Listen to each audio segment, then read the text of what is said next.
Harum semerbak bunga melati, jauh di mata, dekat di hati.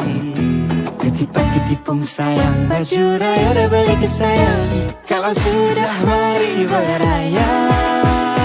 Selamat Hari Raya semua, ku ucapkan kepada dunia.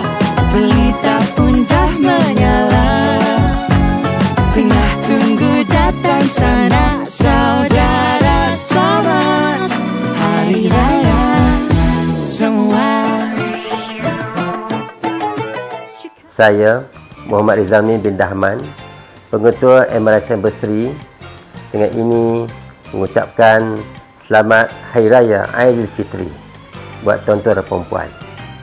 Salam kemaafan saya bagi pihak warga kerja MRS Anniversary sekiranya sepanjang tempoh kita berurusan mungkin ada kesalahan silap.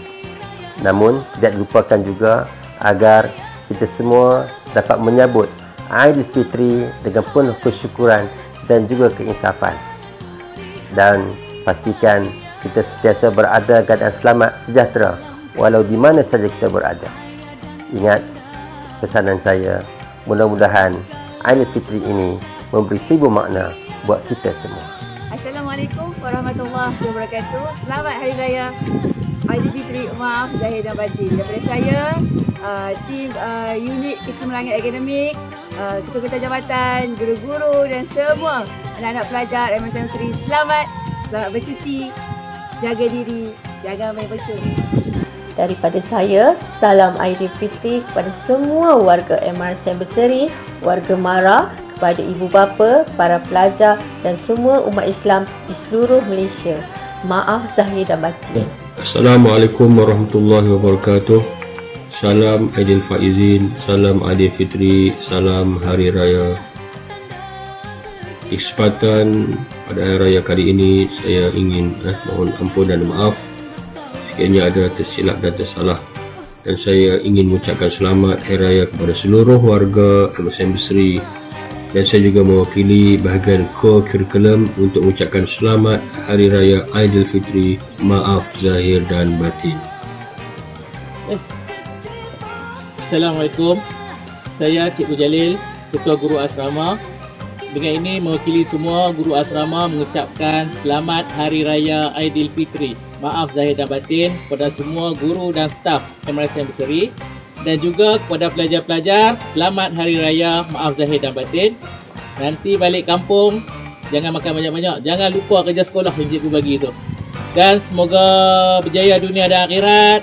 Jangan main mercun. Okey?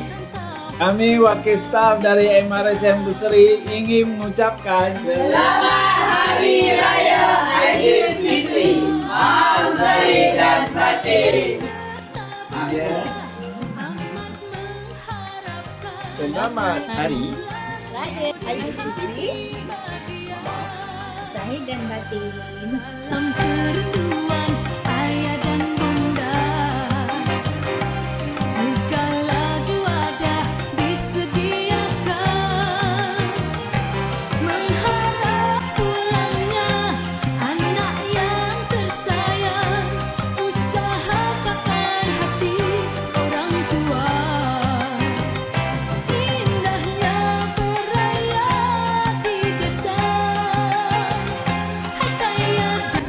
Maktab Rendah Sains Mara Anniversary mengucapkan selamat